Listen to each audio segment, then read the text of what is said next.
Hello and welcome to CNC Tutorials. I'm Josh and I'm going to be walking you through VCarve Pro. However, I first want to discuss the similarities between VCarve and Partworks.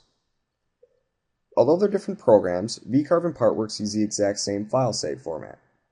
What this means is that files created in VCarve can be saved and then opened in Partworks and vice versa.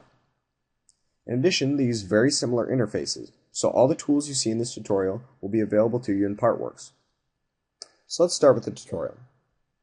Well, the first thing we need to do is open up VCarve Pro. Now we need to create a new file. To do that, go under Startup Tasks and click Create a New File. Next, we get to define our job setup options. For our size, I'm going to leave it at 12 inches by 12 inches, or you can set it to whatever material you're going to be cutting. Our Z0 is going to be set to the top as we're cutting from the top down.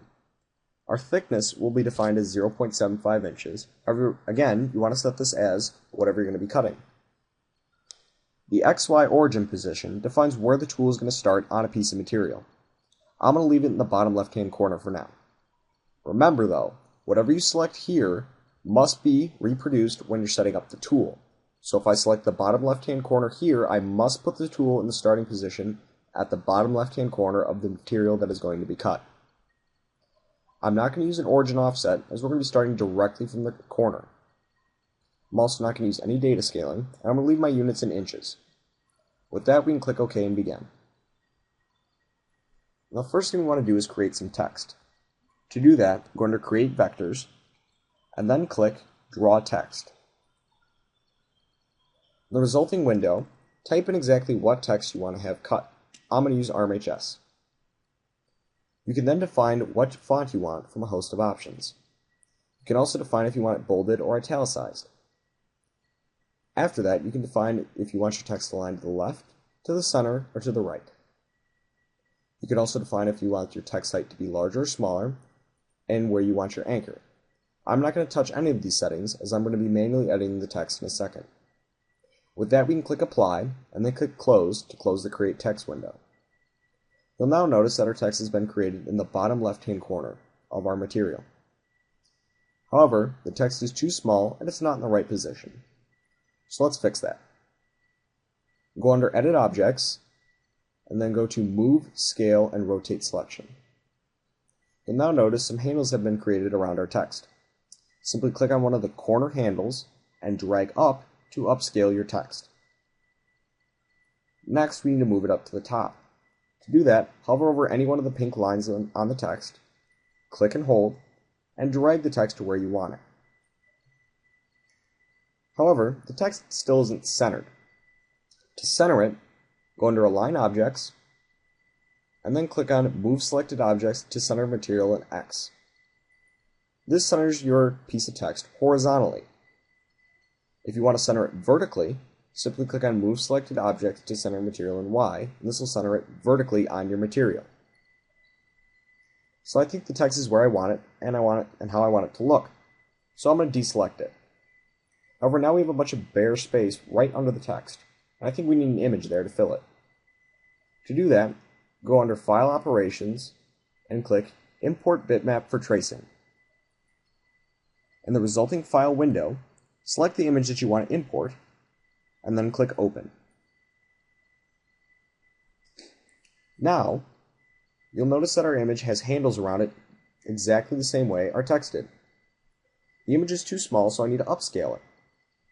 To do that, simply grab on one of the corners and drag up. You'll now notice how our image has been upscaled.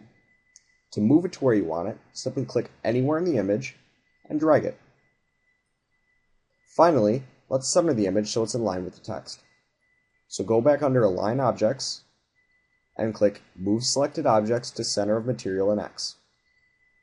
Now my image is perfectly centered horizontally. However, we cannot use the image yet as we haven't created the vectors for it. To do that, go under Create Vectors and then click Fit Vectors to Bitmap. Select what type of tracing to use for your image. Since we're using a black and white image, I'm going to select black and white. I'm not going to touch the number of colors / threshold option, and I'm going to leave my corner fit at about 87%. Now the corner fit option assigns exactly how tight your vectors are going to fit to your image lines. This requires some playing around with, and you get a feel for it eventually. The noise filter option defines how many pixels of noise will be ignored when creating your vectors. I'm going to leave it at the default 2. With that, I can click Fit Vectors, and then click Close to close the Trace Bitmap window. So I now have some vectors created for my image, and I think it looks okay. So now we need to create some toolpaths so our shotbot or smaller CNC machine can understand it.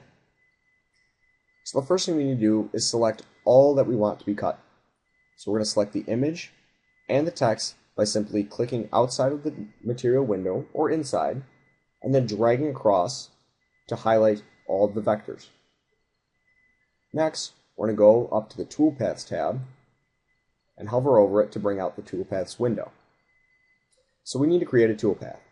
And to do that, go under Toolpath Operations, and then go to Create VCarve/Engraving Toolpath. Here you're presented with a numerous amount of options. Under Cutting Depths, we're going to leave our start depth at 0, since we're not starting inside the material.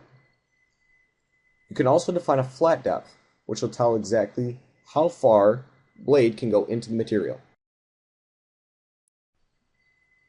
Under V-Tools, select the tool that you're going to be cutting with.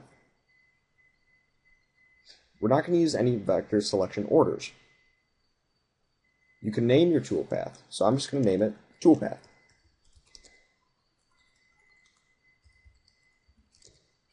With that, you can click Calculate.